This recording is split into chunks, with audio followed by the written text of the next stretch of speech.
ሰላም የተወደዳችሁ የኤሪሳት ቴሌቪዥን ተከታታዮች ለዛሬ ነሐሴ 15 ቀን 2026 የተሰናዱ የምሽት ዜናዎችን ወደ እናንተ ማድረስ እንጀምራለን። እንድትከታተሉን በአክብሮት እንጠይቃለን። አበይት ነጥቦቹን በቅድሚያ በአዲስ አበባ ከተጠለፉ ወጣቶች መካከል የአንዳንዶቹ አድራሻ እስካሁን እንዳልታወቀ ተገለጸ። በስኮትላንድ ዩኒቨርሲቲ የተመራ ምርምር ኢትዮጵያ ሄፓታይተስ ሲን ለማጥፋት የምታደርገውን ጥረት እንደሚያግዝ ተገለጸ። የሱዳን መንግስት አንድ ጋዜጠኛን ማሰሩ ተነገረ። ኡጋንዳ ወታደሮቿ በሶማሊያ እንደሚቆዩ አስታወቀች። ኢራን የትራምፕን ዛቻ አጣጣለች። በኢንዶኔዥያ በተከሰተ ኃይለኛ የመሬት መንቀጥቀጥ ቢያንስ 38 ሰዎች ሞቱ። ወደ ዝርዝር ዜናዎቹ እናልፋለን። አብራችሁን ቆዩ። በአዲስ አበባ ከተጠለፉ ወጣቶች መካከል የአንዳንዶቹ አድራሻ እስካሁን እንዳልታወቀ ተገለጸ። ከቅርብ ቀናት ወዲህ በአዲስ አበባ ከተጠለፉት ወጣቶች መካከል ኤርትራውያንን ጨምሮ እስካሁን ድረስ የት እንዳሉ ያልታወቁና ወደ ቤታቸው ያልተመለሱ እንዳሉ የኤሪሳት ምንጮች ገለጹ። በአዲስ አበባ ከሐምሌ 29 ቀን ጀምሮ በሺዎች የሚገመቱ ወጣቶች ከተለያዩ አካባቢዎች በግዳጅ እየተወሰዱ እንደሆነ የተለያዩ ሪፖርቶችና የአይን ምስክሮች መረጃ ያመለክታሉ። ከተጠለፉት ወጣቶች መካከል ዘመድ በማስገባት ወይም ገንዘብ በመክፈል የተለቀቁ እንዳሉ የሚታወቅ ሲሆን እስካሁን ድረስ የት እንዳሉ ያልታወቁ ሰዎች መኖራቸውን የተጎጂዎቹ ቤተሰቦች ለኤሪሳት አስረድተዋል። ኤርትራዊው ርዕሰ ገብሩ እንደገለጹት በቃሊቲ ቱሉ ዲምቱና ገላን ከተጠለፉት ኤርትራውያን መካከል ገንዘብ ከፍለው ወይም በዘመድ አማካኝነት እንዲለቀቁ የተደረጉ አሉ። እስከዛሬም ድረስ በተለያዩ ሁኔታዎች የት እንዳሉ ያልታወቁ ኤርትራውያንን ጨምሮ ብዙ ወጣቶች አሉ ብለዋል። መሰረት አበጀ የተባሉ ኢትዮጵያዊት በበኩላቸው ሁለት ወንድሞቼ ከጎንደር ከጥቂት ሳምንታት በፊት መጥተው ነበር። በድንገት ከቱሉ ዲምቱ አደባባይ ሰኞ ዕለት ጠልፈው ወሰዷቸው።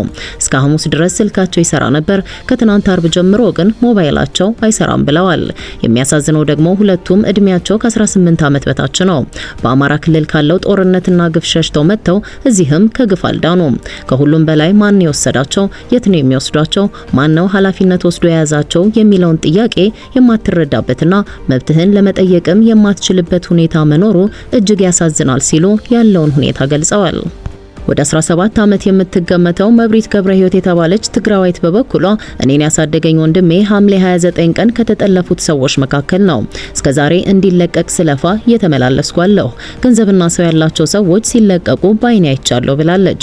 እኔም እስከ 30 ሺህ ብር ከፍዬ ለማስለቀቅ እየሞከርኩ ሳለ ፖሊስ መሃል ገብቶ ስልኩን ዘጋው። ሊሳካልኝ አልቻለም። በኦሮሚያ ክልል የጸጥታ ኃይሎች እጅ ላይ እንዳለ ነው የሚነገረን። በየቀኑ እየተመላለስኩ ሕይወቴን መምራት አልቻልኩም ማለት ምሬቷን ገልጻለች። በኢትዮጵያ በአሁኑ ወቅት በተለያዩ ክልሎችና ከተሞች ድንገተኛ አፈሳና የወጣቶች ጅምላ እስር እንዳለ በመጠቆም ኤርትራውያን በዕለታዊ እንቅስቃሴያቸው ከፍተኛ ጥንቃቄ እንዲያደርጉ፣ ከተጨናነቁ የመሰብሰቢያ ስፍራዎች እንዲርቁና አስፈላጊ የሆኑ መታወቂያዎችን ይዘው እንዲንቀሳቀሱ የተለያዩ አስተያየት ሰጪዎች አሳስበዋል። በስኮትላንድ ዩኒቨርሲቲ የተመራ ምርምር ኢትዮጵያ ሄፓታይተስ ሲን ለማጥፋት የምታደርገውን ጥረት እንደሚያግዝ ተገለጸ። በስኮትላንድ መሪነት ላለፉት 4 ዓመታት የተካሄደ የምርምር ፕሮጀክት ኢትዮጵያ የሄፓታይተስ ሲ በሽታን ለማጥፋት የምታደርገውን ጥረት የሚደግፉ አዳዲስ መረጃዎችንና ምክረ ሀሳቦችን ማቅረቡን ዘሄራልድ ስኮትላንድ ዘገበ። የዱንዴ ዩኒቨርሲቲ ተመራማሪዎች በኢትዮጵያና ብሪስቶል ከሚገኙ ተቋማት ጋር በመተባበር የመሩት ዴስቲኒ የተሰኘው ፕሮጀክት በኢትዮጵያ የሄፓታይተስ ሲ ምርመራ ሕክምናና እንክብካቤ አሰጣጥን ማሻሻል ላይ ያተኮረ ነው። 2.2 ሚሊዮን ፓውንድ ወጪ የተደረገበት ይህ ፕሮጀክት በዩናይትድ ኪንግደም ብሔራዊ የጤናና እንክብካቤ ምርምር ተቋም ድጋፍ የተደረገለት መሆኑ ተገልጿል። ፕሮጀክቱ በኢትዮጵያ ለመጀመሪያ ጊዜ ባካሄደው ሀገር አቀፍ የሄፓታይተስ ሲ ቅኝት የበሽታው ስርጭት ቀደም ሲል ይገመት ከነበረው በእጅጉ ያነሰ ማለትም ከቀደሙት ግምቶች 10 እጅ ያህል አነስተኛ መሆኑን አረጋግጧል። ሆኖም ተመራማሪዎቹ የደም ልገሳን ጨምሮ የሕክምና ታሪክ ባላቸው ሰዎች ዘንድ የበሽታው ስርጭት ከፍተኛ መሆኑን ለይተዋል። በጥናቱ ግኝት መሰረት ፕሮጀክቱ ለበሽታው የበለጠ ተጋላጭ የሆኑ የህብረተሰብ ክፍሎችን ለይቶ መመርመር፣ አስተማማኝ የምርመራ ስርዓቶችን መዘርጋትና የእውቀት ሽግግርን ማጠናከር ኢትዮጵያ ለበሽታው የምትሰጠው ምላሽ ያጠናክራል ሲል ምክረ ሀሳብ አቅርበዋል። በአሁኑ ወቅትም ተጋላጭ በሆኑ የህብረተሰብ ክፍሎች ላይ ያተኮሩ የምርመራ ዘዴዎችን የሚገመግሙ የሙከራ ፕሮግራሞች እየተካሄዱ ይገኛሉ። ሄፓታይተስ ሲ በደም አማካኝነት የሚተላለፍ ቫይረስ ሲሆን ሕክምና ካልተደረገለት ለከባድ የጉበት ጉዳት፣ ለጉበት ድካምና ለካንሰር ሊዳረግ ይችላል። የምርምር ቡድኑ እንደገለጸው የግኝቱ ውጤቶች ኢትዮጵያ እንደ አውሮፓውያኑ አቆጣጠር በ2030 ሄፓታይተስ ሲን የህዝብ ጤና ስጋት ካልሆኑ በሽታዎች ምድብ ለማሰለፍ የዓለም ጤና ድርጅት ያስቀመጠውን ግብ ለማሳካት የሚያስችሉ ስትራቴጂዎችን ለመቅረጽ ይረዳታል። በዚህ ፕሮጀክት የአዲስ አበባ፣ የጎንደርና የጅማ ዩኒቨርሲቲዎች እንዲሁም የአርመር ሃንሰን ምርምር ኢንስቲትዩትና የኢትዮጵያ የህዝብ ጤና ኢንስቲትዩት የተሳተፉ ሲሆን በፕሮግራሙ ወቅት ለ6 የዶክትሬት ዲግሪ እጩዎች ትምህርታቸውን እንዲከታተሉ በማድረግ የምርምር አቅምን ለመገንባት አስተዋጽኦ አድርጓል። የጥናት ትብብሩን የመሩት ፕሮፌሰር ጆን ዲለን በኢትዮጵያ ሄፓታይተስ ሲን ማጥፋት ፈታኝ ቢሆንም የማይቻል ግን አይደለም ብለዋል። የጤና ሚኒስቴር ጥናቱን ለወደፊት ትብብሮች እንደ ጥሩ መሰረት አድርጎ የተቀበለው ሲሆን የአዲስ አበባ ዩኒቨርሲቲው ፕሮፌሰር ወንደሰን አሞኘ በበኩላቸው ጥናቱን በርካታ ዘርፎችን ያቀፈ ትልቅ የምርምር ክዋኔ ሲሉ ገልጸውታል።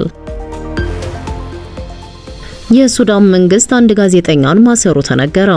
በሱዳን ናይል ወንዝ ግዛት ጉራሺ አዋድ የተባለ የሀገሪቱ ጋዜጠኛ በሳይበር ወንጀል ተከሶ በቁጥጥር ስር መዋሉን ሱዳን ትሪቡን ዛሬ ነሐሴ 15 ባወጣው መረጃ አስታወቀ። ጋዜጠኛው በቀረበበት የሳይበር ክስ ምክንያት ሐሙስ ምሽት በበርበር ከተማ መታሰሩን የሱዳን ጋዜጠኞች ማህበር ገልጿል። ጋዜጠኛ አዋድ የታሰረው ሌተናል ኮሎኔል ማዕረግ ባለው የሀገሪቱ አጠቃላይ የስለላ አገልግሎት አባል እንደ አውሮፓውያኑ አቆጣጠር በ2007 በወጣው የሳይበር ወንጀል ህግ መሰረት በተቀበለው አቤቱታ መሆኑን ማህበሩ ባወጣው መግለጫ አስታውቋል። ጋዜጠኛው ወደ ፍርድ ቤት ሳይቀርብ እስከዛሬ ድረስ በቁጥጥር ስር እንደሚገኝና የሚመለከተው አካል እስካሁን በሱ ላይ የመሰረተው ህጋዊ የፍርድ ሂደት እንደሌለ ማህበሩ አክሎ ገልጿል። በሱዳን የሚገኙ የሚዲያ ተቆጣጣሪዎችና የሰብአዊ መብት ተቋማት በሀገሪቱ በጋዜጠኞች ላይ እየተካሄደ ያለው ተደጋጋሚ ጫና እንደሚያሳስባቸው በመግለጽ ላይ ይገኛሉ። የሱዳን ጋዜጠኞች ማህበር እስሩ የፕሬስ ነጻነትን መጣስ ነው በማለት የኮነነ ሲሆን መሰረታዊ ነጻነቶችን የሚያጠበው የሳይበር ወንጀል ህግ በአስቸኳይ እንዲሰረዝ ጥሪ አቅርቧል። ማህበሩ አክሎ እንደገለጸው ጋዜጠኛውን በአስቸኳይ እንዲፈቱት ወይም ህጋዊ አካሄድን የተከተለ ክስ መስርተው ወደ ፍርድ ቤት እንዲያቀርቡትና ጠበቃ የማግኘት መብቱ እንዲጠበቅለት አሳስቧል። ሱዳን የሀሳብ ነጻነትንና ከህገ ወጥ እስር ነጻ የመሆን መብትን የሚያረጋግጡ ዓለም አቀፍ የሲቪልና ፖለቲካ መብቶች ቃል ኪዳንን ጨምሮ የተለያዩ ዓለም አቀፋዊና ቀጠናዊ ስምምነቶችን የፈረመች ሀገር መሆኗን ማህበሩ በመግለጫው አስታውሰዋል። ዓለም አቀፍ የሰብአዊ መብት ተቋማትና የፕሬስ ነጻነት ተከራካሪዎች ይህንን ጉዳይ እንዲከታተሉና ጋዜጠኛው አዋድ እንዲፈታ ጫና እንዲያደርጉ ማህበሩ ጥሪ ማቅረቡን ዘገባው ያመለክታል። ኡጋንዳ ወታደሮቿ በሶማሊያ እንደሚቆዩ አስታወቀች። የአፍሪካ ህብረት የሰላም ማስከበር ተልዕኮ በገንዘብ እጥረት ምክንያት አደጋ ላይ በወደቀበት ወቅት ኡጋንዳ ወታደሮቿ በሶማሊያ እንደሚቆዩ ማስታወቋን ሮይተርስ ነሐሴ 14 ዘግቧል። የኡጋንዳ የመከላከያ ሚኒስትር ቀደም ሲል በተደረገው የሁለትዮሽ ስምምነት መሰረት የአፍሪካ ህብረት ተልዕኮ የወደፊት እጣ ፈንታን ለመገመት አስቸጋሪ የሆነ ቢመጣም ሰራዊታቸው በሶማሊያ እንደሚቆይ ነሐሴ 14 ገልጸዋል። ሶማሊያ ለሁለት አስርት ዓመታት ያህል ከአልሸባብ አሸባሪ ቡድን ጋር ስትታገል የቆየች ሀገር ናት። ኡጋንዳ በአፍሪካ ህብረት የሶማሊያ የድጋፍና የማረጋጋት ተልዕኮ ወይም አሶም ስር የሶማሊያን ጦር የሚደግፍ መሪ ኃይል በመሆን ወደ 4500 የሚጠጉ ወታደሮች ያሏት ሲሆን በሁለትዮሽ ስምምነት ደግሞ ተጨማሪ 2000 ሰራዊት እንዳላት አንድ የወታደራዊ ምንጭ ለኤኤፍፒ ገልጿል።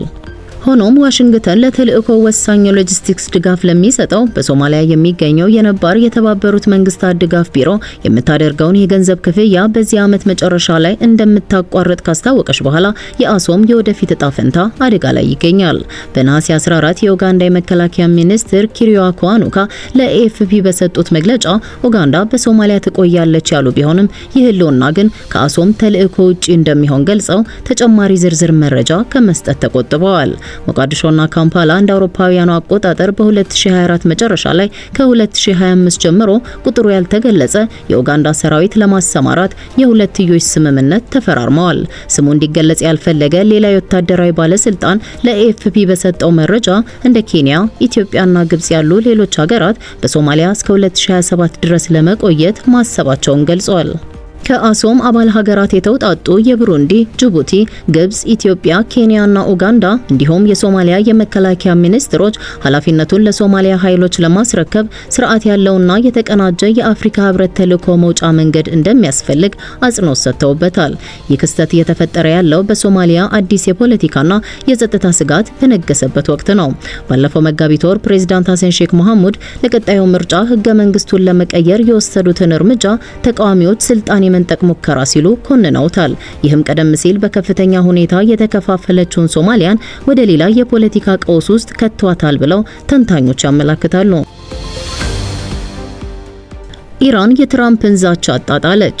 ኢራን የሆርሙዝን ሰርጥ በቅርቡ የአሜሪካ ግዛት አደርጋለሁ ሲሉ የአሜሪካው ፕሬዝዳንት ዶናልድ ትራምፕ የተናገሩትን ንግግር አጣጥላ ምላሽ ሰጠች። የኢራን የውጭ ጉዳይ ምክትል ሚኒስትር ካዘም ጋሪባባዲ የሆርሙዝ ሰርጥ በዛቻ በጦር መርከብ በትዕዛዝ ወይም በምርጫ ቅስቀሳ ንግግር ሊወሰድ እንደማይችል ገልጸዋል።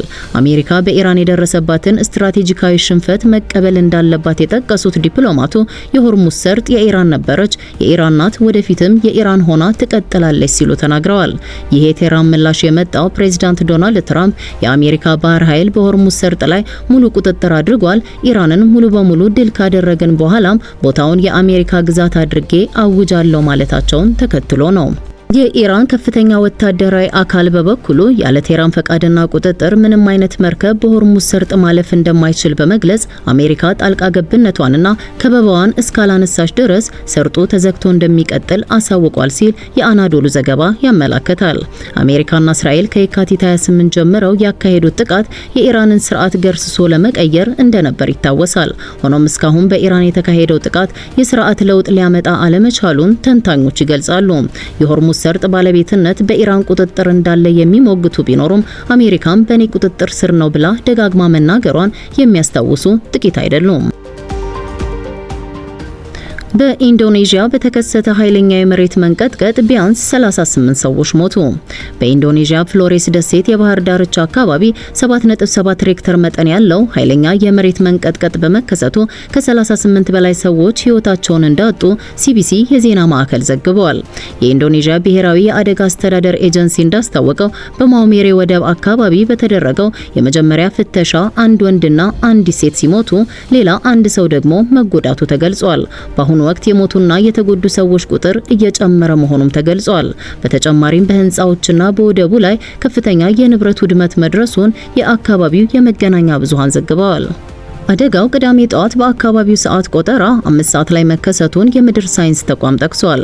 የመሬት መንቀጥቀጡ መነሻ በምስራቅ ኑሳ ተንጋራ ግዛት ከምትገኘው ኢንዴ ከተማ 68 ኪሎ ሜትር ርቀት ላይና በመሬት ውስጥ 10 ኪሎ ሜትር ጥልቀት ላይ መሆኑ ታውቋል። ከዋናው የመሬት መንቀጥቀጥ በኋላም በግማሽ ሰዓት ውስጥ 3 ተከታታይ አነስተኛ የመሬት መንቀጥቀጦች ተመዝግበዋል። ይህንን ተከትሎም የኢንዶኔዥያ የሜትሮሎጂ ተቋም የሱናሚ ማስጠንቀቂያ አውጥቷል። ነዋሪዎችም ከባህር ዳርቻና ከወንዞች ርቀው ወደ ከፍተኛ ቦታዎች እንዲሄዱም ተመክረዋል። የኤጀንሲው ኃላፊ አብዱል ሙሃሪ ህዝቡ ከባህር ዳርቻ ቢያንስ 2 ኪሎ ሜትር ርቆ እንዲሄድ ወይም ከ10 ሜትር በላይ ከፍታ ወዳላቸው ኮረብታማ ቦታዎች በመውጣት ራሱን እንዲያድን ጥሪ አቅርበዋል። በሌላ በኩል የአውስትራሊያ የሱናሚ ማስጠንቀቂያ ማዕከል ይህ አደጋ በአውስትራሊያ ላይ ምንም አይነት ስጋት እንደማያስከትል አረጋግጧል። የውድመቱ ሙሉ ምስል አሁንም እየተጣራ ቢሆንም ከባድ ጉዳት በደረሰባቸው አንዳንድ አካባቢዎች መንገዶች በመዘጋታቸው ለእርዳታና ለአድን ሰራተኞች ቦታዎቹ መድረስ አስቸጋሪ ሆኗል። ኢንዶኔዥያ ከፍተኛ የመሬት መንቀጥቀጥና የእሳተ ገሞራ እንቅስቃሴ በሚታይበት የፓሲፊክ የእሳት ቀለበት በተባለው አካባቢ ውስጥ ትገኛለች። አካባቢው አሁንም በከፍተኛ ጥንቃቄ ላይ እንደሚገኝና ባለስልጣናትም ሁኔታውን በቅርበት እየተከታተሉ እንደሚገኙ ሪፖርቶች ያመለክታሉ። በኢንዶኔዥያ ባለፉት 24 ሰዓታት 23 ጊዜ፣ ባለፈው አንድ ሳምንት 39 ጊዜ፣ በአንድ ወር ደግሞ 105 ጊዜ የመሬት መንቀጥቀጥ መከሰቱን የዜና ሪፖርቶች ያመለክታሉ። በታህሳስ 2024 በኢንዶኔዥያ የተከሰተው የመሬት መንቀጥቀጥ 9.4 ሬክተር መጠን እንደነበርና ከ230 ሺህ በላይ ሰዎችን ሕይወት እንዳሳጣ ይታወሳል። የተወደዳችሁ የኢሪሳት ቴሌቪዥን ተከታታዮች ለዛሬ ምሽት የተሰናዱ ዜናዎቻችንን በዚሁ አበቃን። በቀጣይ በሌላ የዜና ጥንቅር እስከምንገናኝ በያላችሁበት መልካሙን ሁሉ ተመኘን። ሰላም።